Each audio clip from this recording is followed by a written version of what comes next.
My name is Sicelo. Here in Durham, I'm doing a master's in international law and governance.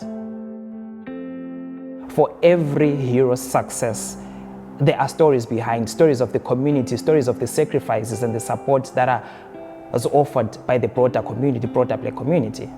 Looking back at the civil rights movement, right, particularly the Martin Luther King era, he did this famous "I Have a Dream" speech. One day right there in Alabama, little black boys and black girls will be able to join hands with little white boys and white girls. But then now the issue then is we never really get to hear about the people behind the planning of that event. Beyond the heroes that we know, there are people, there are communities who are not really face of the movements, but whose support was crucial in shaping the movement.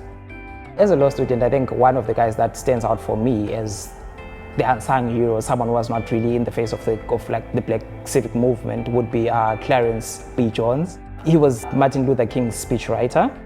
What makes him unsung is the very fact that he was never really in any history books. And the history books never really mention him. They mostly focus on Martin Luther King. I mean, when you talk of the I Have a Dream speech, the famous speech, you never really get to know that, okay, you know what, there's someone beyond Martin Luther King who wrote that speech.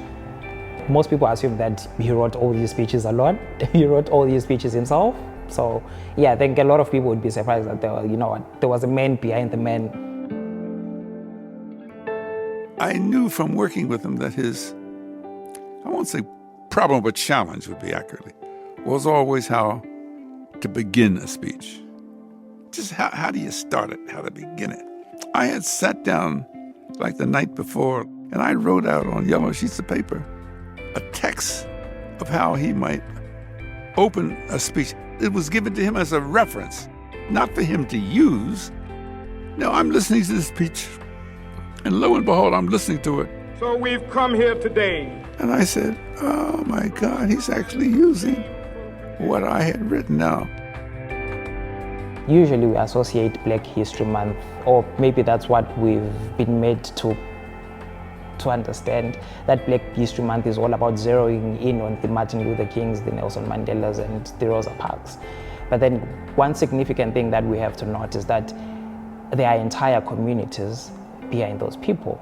And those communities are also significant in that they too contributed to the Black rights movement. So in our appreciation and in our acknowledgement of these big historians, let us also turn and look at the communities themselves, how they've contributed